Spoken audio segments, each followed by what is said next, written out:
Avec nous des artistes, cinéastes et une chercheuse qui travaillent et qui vivent dans la région et qui ont placé les fonds marins au cœur de leur pratique professionnelle. Alors, nous avons Julie Rousse, artiste sonore, électroacoustique et improvisatrice. Elle capture et transforme des sons venus de la ville, de la nature ou de lieux industriels. Son travail s'oriente autour de l'écologie sonore et de notre place dans ces écosystèmes. Pierre-Léopold Martinet, réalisateur sous-marin, chef opérateur spécialiste de prise de vue sous-marine et monteur. Il est auteur et réalisateur de documentaires sur les mondes marins et il est bien connu par le grand nombre d'entre vous. Et enfin, Aurélie Darbouré, qui après avoir été journaliste et autrice, mène une recherche en anthropologie avec des chercheurs en océanographie dans le cadre d'une thèse de doctorat sur la perception des fonds marins dans les calanques entre Marseille et La Ciotat. Alors ce trio a placé les fonds marins au cœur de leur pratique et je leur cède la parole pour nous expliquer pourquoi et comment et quelles relations si particulières ils entretiennent avec ces fonds. Donc c'est à vous.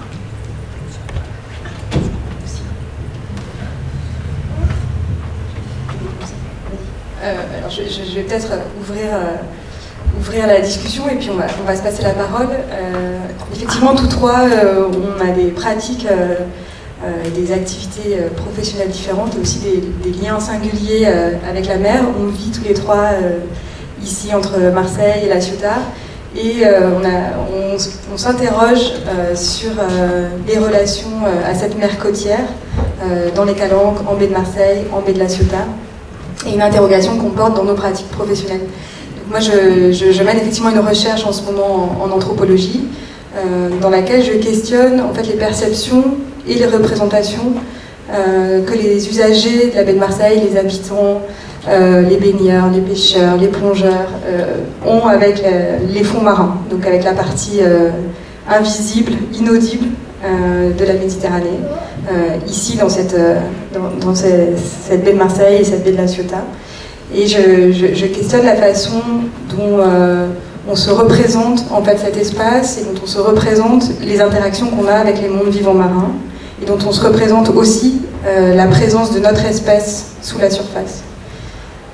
Pour ça, j'ai travaillé donc avec des anthropologues, avec des océanographes, Thuat Biot, dont Stéphanie Jacquet, et puis avec des artistes et des créateurs visuels et sonores qui se sont joints à nous dans cette recherche, et dont Pierre et Julie. Et on a pensé que c'était intéressant ce matin de croiser nos différents regards. Peut-être je vous passe la parole pour que vous présentiez aussi vos pratiques. Merci, bonjour à tous. Alors, moi je suis réalisateur de documentaires et chef opérateur spécialisé en prise de vue sous-marine. Et donc la question c'est d'essayer de raconter des histoires qui racontent le vivant sous l'eau et de se rapprocher le plus possible de la vision des réalisateurs et des réalisatrices avec lesquels je travaille. Voilà, pour essayer de proposer un point de vue et une manière parfois un peu différente de montrer les mondes marins, comme on les connaît, parfois comme on les connaît un peu moins. Voilà. Bonjour, c'est fort. Je suis Julie Rousse et je suis artiste sonore, compositrice et performeuse. Et donc moi je travaille avec la matière sonore que j'enregistre depuis l'âge de 16 ans, un peu partout dans le monde, dans différents contextes, comme l'a évoqué Stéphanie, que ce soit urbain ou naturel. J'ai commencé plutôt par de la performance sur la scène noise berlinoise, et puis j'ai voilà, toute une branche de la musique bruitiste et improvisée. Et puis c'est par le biais d'une résidence artistique que j'ai effectuée dans le sud du Chili que j'ai commencé à me pencher sur la question de l'eau, qui est en fait devenu le lien et l'élément central qui relie toutes les œuvres que j'ai fait ces dernières années. Voilà. Et donc j'ai notamment travaillé sur un portrait sonore assez vaste qui a donné lieu à une installation sonore autour du Rhône. Et voilà, j'ai suivi ce cheminement de manière peut-être un peu logique qui m'a amené jusqu'à la mer. Et voilà. Et du coup, j'ai rencontré deux personnes qui m'aident, qui m'amènent à prolonger ce travail autour de la mer. Donc, il y a eu Lucia Di Iorio, que vous connaissez peut-être, et qui est une chercheuse bioacousticienne, et Aurélie, ici présente, voilà, avec qui on entretient une discussion autour de la mer depuis quelques temps. Aurélie et Pierre Léopold, donc j'ai cru comprendre que vous avez collaboré sur la réalisation d'un film. Peut-être vous pourriez nous en dire plus sur cette collaboration et sur surtout ces regards et les perceptions que vous avez voulu faire transparaître dans ce film sur les fonds marins. Alors, oui, effectivement, on a travaillé ensemble toute l'année dernière sur un film qui s'appelle Mare Nostrum, qui est en cours de finalisation, qui sortira, on l'espère, dans les prochains mois. Et c'est un film sur effectivement les fonds marins ici en baie de Marseille. Et c'est un film qui questionne les interactions entre notre espèce et les mondes vivants marins et qui questionne notre place, encore une fois, notre place d'humain sous la surface de l'eau. Donc on est allé, ce film en fait part de travaux de recherche où on a commencé par recenser les différentes pressions anthropiques. Donc pression anthropique, c'est un mot qu'on a emprunté aux océanographes qui désigne des présences perturbatrices durables pour les écosystèmes. Et à partir de ce recensement-là, on s'est questionné sur qu'est-ce qu'on pourrait filmer sous l'eau qui raconte ces présences humaines. Et on est allé chercher Pierre, qui est un connaisseur des fonds marins ici, et puis qui porte un autre regard que nous, avec la caméra, sur ces fonds-là. Et puis on a tourné ensemble pendant plusieurs semaines, d'une façon un peu particulière. On va vous montrer un extrait avant, mais peut-être que Pierre, tu veux dire un mot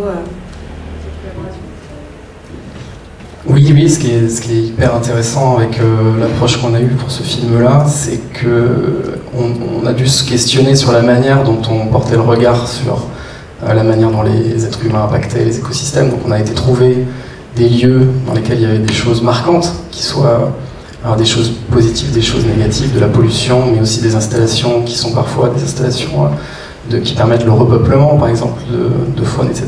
Et on s'est posé la question de comment on fait pour le filmer, quel point de vue on choisit, qu'est-ce qu'on montre et où est-ce qu'on porte le regard pour non pas juger, mais poser des questions, permettre au spectateur de se poser la question et de se faire son propre avis, d'avoir ses propres ressentis.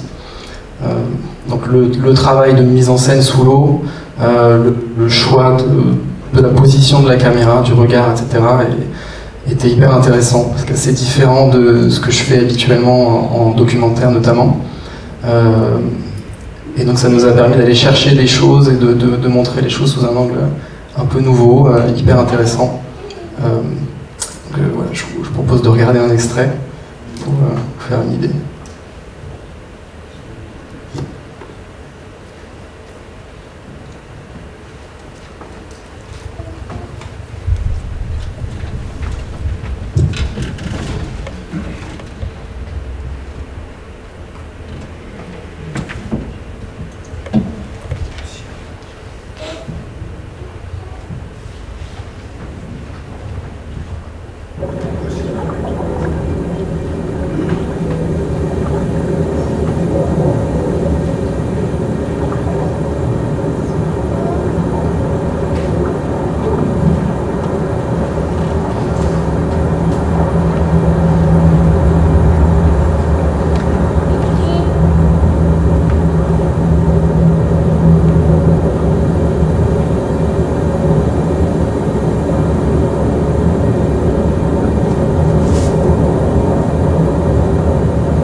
Merci pour cet extrait du film.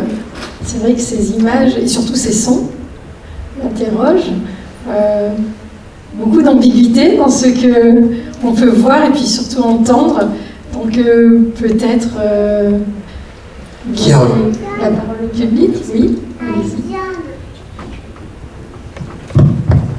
Qui a reconnu la première séquence? Qui a une idée d'où ça a été tourné? Vieux port de Marseille. Vieux port de Marseille. Ouais. Ouais, pas difficile. Effectivement, on a souhaité peut-être proposer une expérience un peu déroutante et questionner en fait les images qu'on a les uns les autres de l'espace sous-marin, même si c'est un milieu qui se dérobe à nos sens, hein, qui nous est pas accessible, sauf à enfiler un scaphandre et un masque et un tuba ou des bouteilles, mais qui nous est pas accessible immédiatement, si ce n'est voilà, en utilisant des artefacts et des outils. Et donc même si c'est un espace qu'on n'entend pas, qu'on ne voit pas, on a tous déjà des idées, des images, des sons dans nos oreilles, dans nos têtes, qui nous habitent et qui représentent, qui nous donnent à penser en fait cet espace-là. Et en anthropologie, on aime bien penser la construction des images, des imaginaires. Donc ça, c'est une partie du travail que je mène dans le cadre de l'ethnographie que je déploie ici.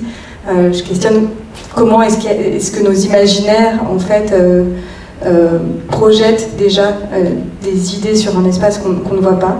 Et on a essayé de travailler dans ce film sur une façon de montrer ce milieu sous-marin qui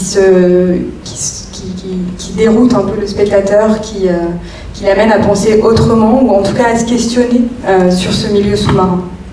Et donc pour cela, on a placé quand même voilà, nos présences humaines au cœur du récit, de la narration, en se disant que c'est la question qu'on allait en poser, quelle est notre place sous l'eau. Et certainement qu'il y a beaucoup d'ambiguïté en fait, au fur et à mesure que se déploie le film. Voilà, il y a pas mal de questions qui surgissent, peu de réponses dans le film. L'idée, c'est pas de développer une thèse et une réponse sur notre place dans ce milieu-là, mais plutôt d'amener une série de questions à travers notamment des temps très longs, des images fixes, des images voilà, qui sont des travelling et qui proposent une autre approche peut-être de cet espace sous-marin.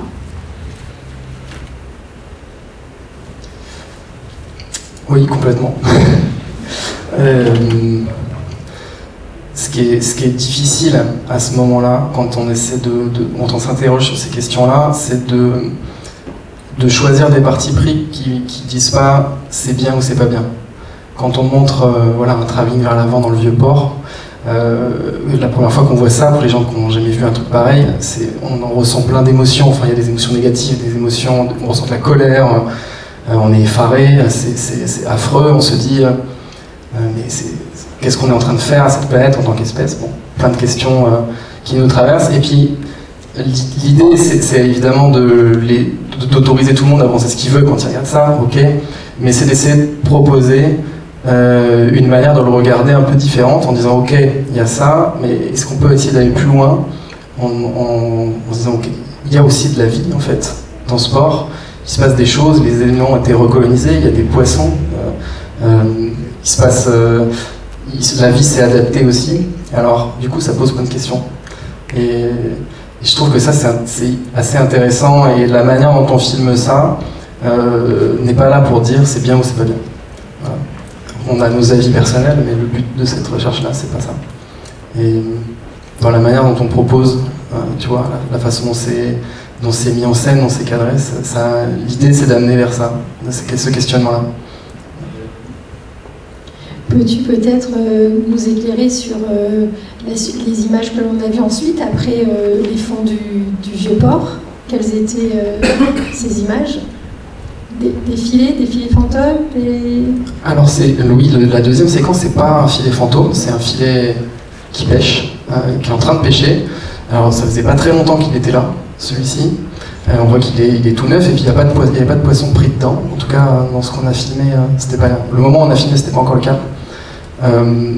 Et la troisième séquence, tu pourrais mieux le raconter que moi, exactement sur la raison pour laquelle il posait ces éléments-là dans l'eau. Oui, la troisième séquence, on voit des caisses qui sont jetées depuis la surface. Donc ça a été tourné en baie de Marseille, près de l'Estac. En fait, c'est des caisses qui servent d'habitat dans un programme de restauration des fonds marins. Et c'est des images qui vont se déployer après dans la suite du film où on va voir effectivement la mise en place de ces habitats nouveaux qui sont amenés sous la mer pour favoriser l'implantation de peuplement à ces endroits-là. Et en fait, ces premières images qu'on voit, elles interrogent puisqu'on jette des choses dans la mer, on immerge des choses dans la mer et voilà, on vient questionner le statut de ce qu'on immerge. On vient questionner aussi encore une fois les imaginaires qu'on a, des imaginaires sous-marins.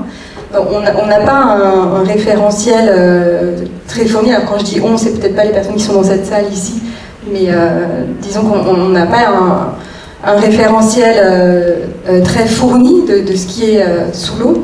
Et dans ce film, on veut jouer sur les ambiguïtés qui se créent quand on voit l'image comme ça de caisses jetées depuis le bord d'un bateau. On va se rendre compte plus tard qu'il ne s'agit pas de déchets, mais qu'il s'agit là d'amener une action de restauration. Alors c'est des actions, je vois des personnes qui font comme ça dans la salle, évidemment c'est des actions qui posent débat et qui sont discutées aujourd'hui, mais voilà, on n'apporte pas encore une fois les réponses dans ce film, on montre simplement les présences humaines qui aujourd'hui envisagent des actions de repeuplement. Donc nous avons une réaction dans le public, peut-être que tu peux dire. Une réaction presque d'un professionnel de nouvelles espèces de poissons, le macro-déchet. Bon, petit jeu de mots qui n'a pas fait son effet, c'est pas grave. Mais ceci dit, il y a une expérience qui a été tentée aux États-Unis avec des pneus. On ne savait pas quoi faire de pneus et des millions de pneus ont été immergés, soi-disant, pour servir de réserve et d'habitat aux poissons. Je ne pense pas que les cagettes en plastique soient un très bon référentiel. Donc après, évidemment, tout est sujet à débat, mais pour moi, ça ne le fait pas, quoi. Voilà. Alors, c'est pas des cagettes en plastique, c'est des cagettes qui sont en métal et qui sont ici remplies de coquilles d'huîtres. Et effectivement, il y a eu aussi des pneus immergés sur le littoral français pour servir d'habitat. Dans le film, on voit différents types de macro-déchets, comme vous le proposez, mais aussi différents types d'objets. On voit différentes présences sous l'eau. Il y a des épaves de bateaux, il y a des macro-déchets, il y a des habitats qui sont des bio-huttes qui sont donc là disposés à cet endroit pour favoriser un repeuplement. Et en fait, on pose la question de ce que nous, humains, projetons et immergeons sous l'eau et du statut de ces différents objets. À quel moment est-ce qu'ils font partie de notre patrimoine? À quel moment est-ce qu'ils font partie de notre patrimoine culturel? À quel moment est-ce qu'ils font partie de ce qu'on considère comme des pollutions? À quel moment est-ce qu'ils font partie de ce qu'on considère comme des améliorations en vue d'une action vertueuse? Encore une fois, il n'y a pas la réponse dans le film, mais il y a l'envie de questionner cette action et cette présence sous-marine. On voit que ça dépend évidemment des périodes, des acteurs, mais aussi des histoires qu'on projette sur l'espace sous-marin. Et je pense que ça, c'est quelque chose d'assez fort dans le film. On part de l'idée que l'espace sous-marin est un espace de projection de nos projets de société, de nos projets individuels aussi. Et voilà, c'est ce qu'on a envie de discuter. peut-être une remarque, c'est pas une remarque, parce que justement l'image elle est intéressante parce que Alain le prend comme étant des trucs qu'on fout sous l'eau, c'est dégueulasse, alors que c'est un truc qui vise à restaurer le milieu et qui en plus est provisoire. Donc ça n'a pas vocation à rester sur place. Mais du coup, ça me pose la question sur le fait que finalement, une image sortie de son contexte peut amener une interprétation qui va être complètement différente ou qui peut être biaisée, etc. Et donc du coup, est-ce que c'est pas un peu dangereux de laisser des images sans justement donner le contexte qu'il peut y avoir derrière, même si le fait de ne pas mettre de contexte, ça installe son imaginaire en fait. C'est une bonne question et c'est justement le travail qui est mené en anthropologie. Alors dans le cadre de l'écriture de ce film, c'est des questions qui ont évidemment surgi très tôt. Est-ce qu'il faut qu'on donne du contexte au fur et à mesure des images? Est-ce qu'il faut qu'on les situe à chaque fois, qu'on raconte à quel endroit ça se passe, qu'est-ce qui se passe, qu'est-ce qu'on voit à l'image? Mais en fait, on s'est rendu compte au fil du montage que c'était pas le propos de notre film. Le propos de notre film, c'était de questionner aussi la fabrique des images, la fabrique de ces imaginaires et des projections humaines qu'on a sur cet espace-là. Et on n'est pas ici dans un documentaire didactique qui veut informer sur la nature des différentes pollutions, mais plutôt une réflexion un peu plus globale sur comment est-ce que nos imaginaires se peuplent et de quoi ils se peuplent, et en fait de toutes ces narrations que les acteurs, que nous-mêmes projetons sur l'espace sous-marin, de quoi sont-elles faites et qu'est-ce qu'elles portent comme message. Et l'idée c'est aussi de raconter que c'est un message sociétal, que c'est un message politique, que c'est un message situé, et qu'il n'y a pas de narration qui soit neutre et objective, encore moins dans un espace qui nous est pas accessible. Merci pour cet extrait de film et nous aurons le plaisir de le découvrir prochainement, on l'espère. Aurélie, tu as un autre type de collaboration avec Julie et peut-être que Julie peut maintenant nous parler de l'aspect sonore de ces fonds marins et plus largement de ces travaux en bioacoustique, électroacoustique. Oui, alors j'aimerais bien faire un pont avec ce qui a été dit avant par Aurélie et Paul et Pierre. Pardon. Je l'ai rencontré tout à l'heure pour la première fois. Je n'ai pas encore une mémoire. Bon, et donc du coup, voilà, je voulais faire un pont sur, voilà, alors, enfin, moi ce que je vois, c'est dans ces images qu'ils ont filmées ensemble, c'est ce regard contemplatif, ce regard qui laisse dérouler le temps de la mer, voilà. Et donc du coup, en fait, moi, c'est aussi comme ça que je construis, c'est-à-dire que je passe pas mal de temps à observer et écouter surtout avec mes appareils et notamment des hydrophones. Donc voilà. J'ai un peu oublié ta question, Stéphanie. Peut-être que tu as un extrait aussi. Oui, j'ai un extrait, bien sûr. Et voilà. Donc, par rapport à la mer et au fond. Il est sur l'ordinateur, je ne sais pas si tu veux que je...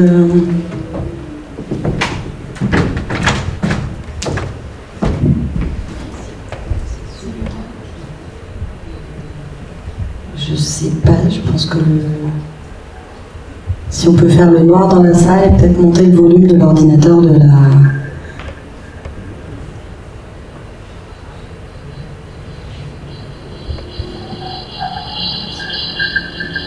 Merci.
Merci pour cette immersion.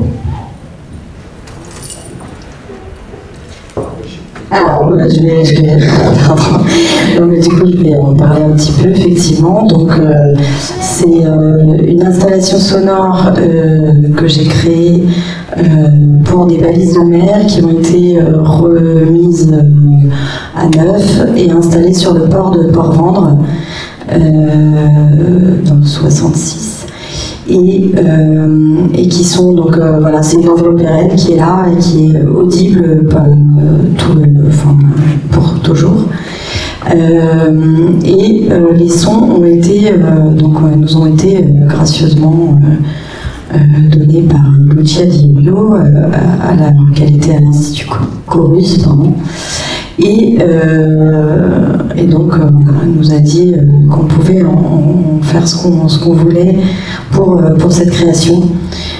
Donc, vous avez entendu des pétoncles et quelques dauphins, et puis des sons. En fait, voilà, j'ai vraiment travaillé sur des choses très fines. La pièce s'appelle Tout petits êtres, Small Beings. Et c'était pour moi la découverte de ces tout petits êtres qui vivent dans la Posidonie. Et donc c'est là où la recherche vient influencer, disons, mon travail, c'est par cette connaissance voilà, comment se place cet écosystème de la Posidonie par exemple, et comment elle est constituée, qui est-ce qui l'habite, etc. Et c'est comme ça que je nourris mes créations. Je sais pas. Peut-être juste pour préciser, pour ceux qui l'ignorent, Lucia Di Iorio est bioacousticienne, éco-acousticienne, et donc elle travaille d'un point de vue de la science du vivant à partir des sons de la mer. Donc elle mène des enregistrements, elle en a mené ici dans les Calanques, voilà, en bioacoustique pour renseigner sur l'état de santé des écosystèmes marins. Et elle travaille avec Julie, elle travaille avec des artistes aussi, et c'est un des éléments qui nous rassemblait ici aussi, c'était de questionner les ponts qui peuvent exister entre les données de la recherche scientifique et puis la création sonore, la création audiovisuelle, et comment cela nourrit nos imaginaires.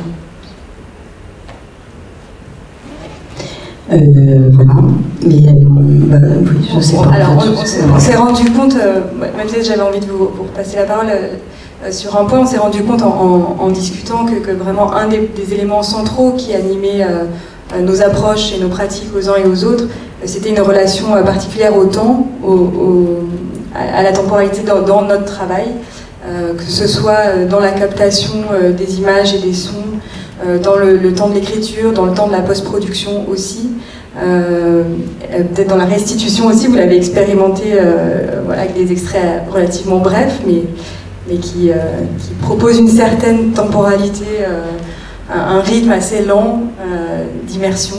Voilà, c'est un élément en fait qu'on travaille, qui nous questionne tous les trois. Peut-être que vous voulez en dire un mot. Oui, c'est hyper intéressant parce que c'est la manière dont on a filmé Mare Nostrum. Pour moi personnellement, c'était une manière assez nouvelle de travailler. C'est-à-dire qu'il y a eu notamment une séquence où on a filmé un poulpe dans un pneu, voilà, qui vivait dans son pneu comme ça. Mais habituellement, c'était pas du tout la première fois que je filmais un poulpe, et j'adore filmer les poulpes, c'est formidable. Mais habituellement, on a tendance à s'approcher d'eux et à essayer de réfléchir à comment est-ce qu'on va raconter une histoire avec cet animal en racontant sa vie. Et donc on va aller chercher plusieurs axes de caméra, on va les filmer de près, on va essayer de se déplacer autour de lui pour le montrer sous différents angles et nous permettre de raconter quelque chose. En général, c'est la façon dont on procède quand on fait du documentaire. Or là, c'était complètement différent. Il a fallu qu'on réfléchisse à où est-ce qu'on posait la caméra sur un trépied et qu'on la laisse vivre en fait. Et on a dû, là la question c'était de vraiment choisir le point de vue et ensuite le laisser s'exprimer. Et pour moi, de filmer des plans séquences de 45 minutes sous l'eau, sous le même animal, sans jamais, enfin en essayant de lui faire peur le moins possible, ça veut dire qu'on est avec un recycleur de plongée, on fait pas de bulles, on fait pas de bruit, on est le plus immobile et le plus silencieux possible pour pas effrayer l'animal, et on pose une caméra et on le regarde pendant 45 minutes. Et c'est lui qui fait son truc en fait, il fait sa life. Et ça c'est hyper intéressant, c'est la manière dont on observe la faune et la flore change à ce moment-là. Et le choix du point de vue est essentiel et raconte quelque chose de différent. Pour moi c'était nouveau de bosser comme ça, et c'était passionnant. Ouais. Bien, merci à tous les trois, le temps passe, nous avons le temps de quelques questions, donc n'hésitez pas. Bonjour à toutes, bonjour à tous. Merci beaucoup pour vos cadeaux sonores et visuels. C'est très intéressant ce qui s'est passé tout à l'heure, l'expérience des cagettes en plastique qui n'en étaient pas. Et ça, c'est grâce au son. Et moi, je suis très sensible au son, parce que là, ce qu'on amène, ce que vous amenez dans votre film, et l'expérience marche, donc le film marche, c'est que on sent bien qu'il y a une intervention extérieure humaine, et tout le design sonore qui a été fait, tout le mix, fonctionne, et pour nous c'est très violent. Et cette violence que vous avez qui n'est pas expliquée, c'est ça que j'aime, c'est que moi je sais très bien ce que c'est qu'une bioette, et j'ai fait des films pour Écocéan, donc je vois très bien de quoi on parle, et c'est comme disait Pierre, ça amène la vie.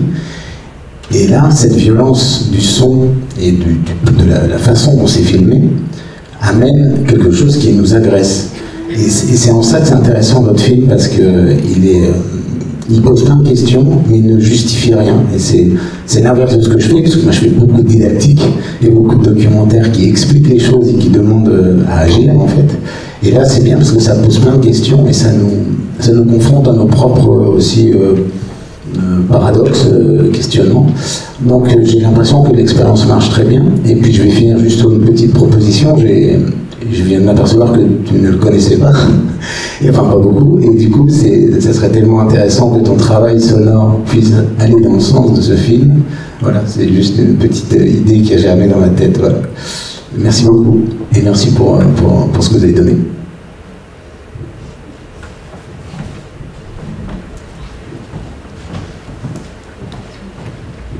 Bonjour, petite question pour Julie, justement, peut-être qui rebondit par rapport au commentaire précédent. C'est là, on a écouté l'œuvre dans le noir. Est-ce que c'est censé être écouté dans le noir ou est-ce que justement il y a une intention? Est-ce que vous êtes raconté une histoire quand vous écrivez ça? Est-ce que vous avez une intention aussi de visualiser l'histoire? Est-ce qu'il y a un contexte dans lequel il faut se positionner pour écouter comme il faut ce travail-là? Alors c'est très intéressant comme question, merci. Oui, alors je viens d'un univers musical où on parle beaucoup de musique acousmatique et qui est en fait donc vraiment de la projection sonore sans image. Mais il est vrai que moi je me raconte beaucoup d'histoires pendant que je compose. Et là, on entendait un extrait, donc vous n'avez pas eu le début et la fin, où il y avait vraiment une plongée depuis la surface, on rentrait sous la mer. J'ai choisi de garder un bout que je trouvais assez symphonique autour de l'agencement de tous les sons que j'avais, dont j'avais hérité pour créer cette œuvre. Cette œuvre qui, par ailleurs, n'est pas du tout à écouter dans un cinéma dans le noir. Elle était installée dans une balise qui est qui est sur la place, sur le port de Port-Vendre. Mais par contre, dans la manière de faire, je fais un peu, pour projeter dans un cinéma sans image. Donc, je ne sais pas si vous avez compris, j'ai fait une petite boucle, mais cette pièce n'a pas été créée pour ça, mais c'est de là d'où je viens et c'est comme ça que je construis mes œuvres, comme des cinémas pour l'oreille qui laissent vraiment la place à l'écoute pure. Eh bien, merci à tous les trois, on va conclure. Un grand merci. Si vous avez un petit mot de fin.